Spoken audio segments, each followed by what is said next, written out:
তাহলে এই আমরা যে তো কিছু গাইডলাইন হসপিটাল ম্যানেজমেন্টকে দিচ্ছি আগে সামনের দিকে প্লিজ ফিটনেস বাড়ানোর জন্য সচেতনতা বাড়ানোর বন্ধু জন্য মহোদয় একটু সামনের দিকে প্লিজ সেবার ভাই মান আরেক দেওয়ার জন্য। ভাই আমাদের ফ্রেন্ড পাচ্ছেন না তো এগুলি একটা উদ্দেশ্য দেখা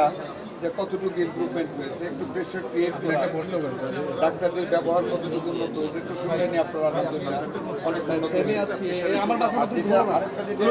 এমনিও তো আরেক কদিন আগে এসে গেছে মেইন উদ্দেশ্য হলো গতকাল কে বা কারা আপনারা জানেন রেবিস কুকুর বা বিড়ালের কামড়ের জন্য জলাতঙ্ক হয় ডেঞ্জারাস আর এটার হাত থেকে বাঁচানোর কোনো রেমিডিয়েশন আছে কাজে এটা ভ্যাকসিন আছে সেই ভ্যাকসিন পর্যাপ্ত পরিমাণ শর্ট হয়ে গেছে আমরা প্রত্যেকটা হসপিটাল গ্রাম থেকে শুরু করে সব জায়গায় পেয়েছি কিন্তু গতকাল কে বা কাহারা একটা মিথ্যা নোটিশ টানাচ্ছে এটা মাস্টলি দালালরা করেছে নোটিশ লাগাইছে এখানে ভ্যাকসিন নেই রুগীরা আতঙ্কিত হয়ে গেছে তারা কুকুরের কামড় খেয়েছে তারা তখন বাইরে থেকে 500 টাকা দিয়ে নিজের টাকায় ভ্যাকসিন কিনেছে এবং সেটা আমাকে ইনফর্ম করেছে যে আপনার এখানে ভ্যাকসিন নাই আমরা নিজের টাকায় ভ্যাকসিন কিনেছি এটা হওয়ার কথা না ওইটার জন্য আজকে বিকালে জেনেছি একজন লোক বলেছে আমাদের একটা পিয়ন জেনে ডিজি সাহেবকে নিয়ে এখানে এসে সত্যতা দেখার জন্য এটা জানার পরে হসপিটালকে জানানি যে নোটিশ কে দিছে কে বা কাহারা হসপিটালের নোটিশটা সরাই দিয়ে এখন নোটিশ লাগাই দিয়েছে ভ্যাকসিন আছে আসলেও ভ্যাকসিন আছে বাট এটা আমরা বলেছি ডাইরেক্টর সাহেবকে এখন তো প্রিন্সিপাল সাহেব আসছেন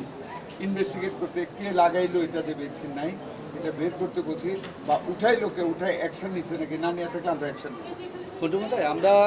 এই হাসপাতালের একাধিক অভিযোগ পেয়েছি এবং বিগত সময়ে হাসপাতালের বিরুদ্ধে অনেক অভিযোগ ব্যবস্থাপনার অভিযোগ অব্যবস্থাপনা রয়েছে অপরিচ্ছন্নতা রয়েছে সার্বিকভাবে চিকিৎসা ক্ষেত্রে অনেক অভিযোগ রয়েছে বিশেষ করে সকল ধরনের মেডিসিনের জন্য রোগীদের দোকানে পাঠিয়ে দেওয়া হয় বিশেষ করে ব্যান্ডেজ ছোট ছোট অ্যান্টিকাটার সহ অনেক ধরনের জটিলতা আছে এই জটিলতাগুলো আসলে কি সরকারিভাবে আছে নাকি কৃত্রিমভাবে এখানে তৈরি করা হচ্ছে এই বিষয়ে আপনার কি জানানো আছে আর যদি এই অভিযোগগুলো সত্য হয় তাহলে ব্যবস্থা নেওয়ার কোনো এখানে আমি একটা কথা বলি সকল ওষুধ হসপিটাল থেকে দেওয়া হয় না যেমন একটু আগে একটা রুগী বলছে জুলাই যুদ্ধ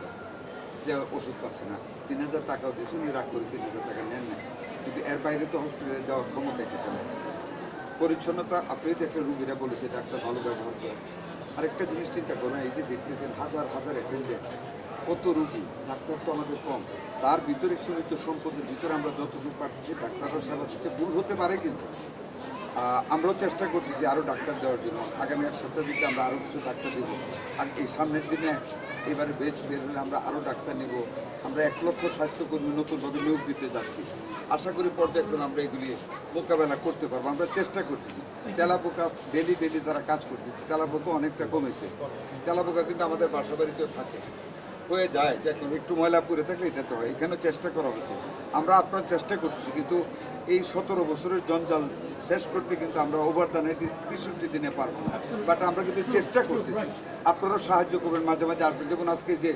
অ্যান্টি রেবিস ইনজেকশনের ব্যাপারে যে কাজটা করেছেন একজন রুগী জানার পরেই কিন্তু আমরা আসতাম খবর পাই আপনারাও এরকম কিছু হলে আমাদেরকে দয়া করে খবর দেবেন কারণ আপনারা তো সমাজের একটা অবিচ্ছেদ্য অংশ আমাদেরকে খবর দেওয়ার জন্য আপনাদের খবরকে আমরা কিন্তু ইজ্জত করি অনার করি আমরা চাই আপনারা বেশি বেশি আসেন দেখেন আমাদেরকে বলেন আমরা আপনার চেষ্টা করি সারাদিন ধরে কিন্তু অফিস করেছি তারপরেও কিন্তু কাপড় না খুলে এসে পড়ছি চেষ্টা করছি সর্বশেষ একটা বিষয়টা জানতে চাই যে আমি জানি যে আপনারা বেশ কিছু অবৈধ হাসপাতাল এখানে রয়েছে এটার সামনে যেগুলো ঘিরে আপনারা অভিযান চালাচ্ছেন কিন্তু সেই কার্যক্রমগুলো এখনো আছে দালাল চক্র এখনো রয়েছে একটি তাদের বিষয়ে আপনাদের নজরদারি একবার দুবার আসে তারপরে আর থাকে না এই বিষয়ে স্বাস্থ্য মন্ত্রণালয় কি উদ্যোগ নেবে আমরা কিছু আপনারা জানেন এই এলাকা আমি নিজে আসছি তারপরে আরও 2-3 দিন আমাদের অফিসার পাঠিয়েছি বন্ধ করা হয়েছে লাইসেন্স আটকায় রাখা হয়েছে বিভিন্ন জেলার হেডকোয়ার্টারে আমরা এগুলি করতেছি কন্টিনিউয়াসলি চলছে বাট এত বড় একটা মানে গুত্র একবারে যদি বন্ধ করে দিই এটা তো সাফার করবে সব বুঝে শুনে কাজ করতে সবগুলি যদি আমরা এখন বন্ধ করে দিই এই গভর্নমেন্টের হাসপাতাল তো প্রচুর নাই প্রচুর রুগীকে একদম করে দেয় বাট তাদেরকে আমরা অনেক প্রেশার রাখতেছি বন্ধ করতেছি 1 লাখ 1.5 লাখ টাকা করে জরিমানা করতেছি আমরা এই কদিন একটু ব্যস্ত ছিলাম বিভিন্ন কাজে আবার আমরা চলছে সব জায়গায় ডিসি সাহেবরা দিচ্ছে সিভিল সার্জনরা দিচ্ছে আমাদের ডাইরেক্টর হসপিটাল থেকে করা হচ্ছে আমি আরও কাজে নামবো আরও এই কাজ আমাদের থামবে না আমরা সবসময় করে যাবো আপনারা একটু সাহায্য করুন আমি আপনাদেরকে যে অভিযোগগুলো পেয়েছেন সেই অভিযোগের প্রেক্ষিতে যদি সত্যতা পান তাহলে কি ধরনের ব্যবস্থা স্বাস্থ্য মন্ত্রণালয় নেবে যে অভিযোগ মানে যেটা ওই যে সকল ধরনের অভিযোগ অ্যান্টি রেবিসের অভিযোগকে এই কগনিজেন্সি নেওয়ার মতো পেয়েছি এবং সেটা এখন লাগাইছে না ভ্যাকসিন আছে এবং আসলে ভ্যাকসিন আছে কারা লাগিয়েছে এটা জানতে পারলে ওইটার বিরুদ্ধে আমাদের বিধি মোতাবেক যতটুকু অ্যাকশন নেওয়া দরকার যেই হোক ডাক্তার হোক দালাল হোক আমরা একসাথে যাবো। মন্টু মহোদয়, আমি আপনাকে একটা প্রুফ দিতে চাই। আমার কাছে একটি গোপন ভিডিও রয়েছে যেখানে এই হাসপাতালে আগে টাকা দিলে, বেশি টাকা দিলে রিপোর্ট আগে পায়, নাহলে ঘন্টা পর ঘন্টা অপেক্ষা করতে হয়, যেটা প্রুফ আপনার সামনে আমি এখনই উপস্থাপন করতে পারছি। এখন প্রশ্ন হলো, এই ধরনের অনিয়ম এখানে শুধু একটা সেকশনে না, প্রত্যেকটি সেকশনে আছে। এই ধরনের অভিযোগ যদি আপনি সত্যতা পান, তাহলে কী ধরনের ব্যবস্থা গ্রহণ করবেন? আমরা পানিশমেন্টে যাবো, যে কোনো ব্যবস্থা নিতে পারবো, ডিসিপ্লিনারি অ্যাকশন নেবো, প্রয়োজনে চাকরি থেকে টার্মিনেট করবো যদি এই ধরনের কেউ করে। আপনারা দেখেন, আমি তো সবসময় আমার দিদি সাহেব, আমরা তো সবসময় দাঁড়ায় থাকতে পারি না। আপনারা পাইলে হাতের ভিতরে ধরে আমাদেরকে দেন, আমরা অ্যাকশনে যাবো। স্যার, আমরা অটোমেশন করার পরে গত 5 মাসে আমি আসছি 5 মাসে আমাদের 1,55,00,000 টাকা গত বছরের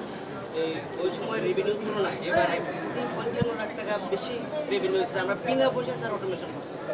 বিনা পয়সা পুরো অটোমেশন করবেন স্যার। 100% প্রুভ হতে পারে, 50% প্রুভ হতে পারে, যাতে এটা না হয়। যদি অভিযোগ করে টাকা পয়সা আর স্যার র্যাব, আপনি র্যাব পাঠাচ্ছেন স্যার, র্যাবের সহযোগিতায় আমরা অনেক দালালকে স্যার, অনেক দালালকে আমরা স্যার যে কোনো সময় যদি আপনারা তাদের আমাদের অনেক সত্য আবার আপনারা আল্লাহ তো বলছেন, আপনারা দয়া করে জিনিসগুলি খেয়াল রাখবেন। এই ধরনের কেউ যদি করে, কেউ বলে আপনারা একসাথে যাবেন, প্রয়োজনে আমাদের বলবেন, আমরা আপনাদের আইনি কাভারেজ ওকে।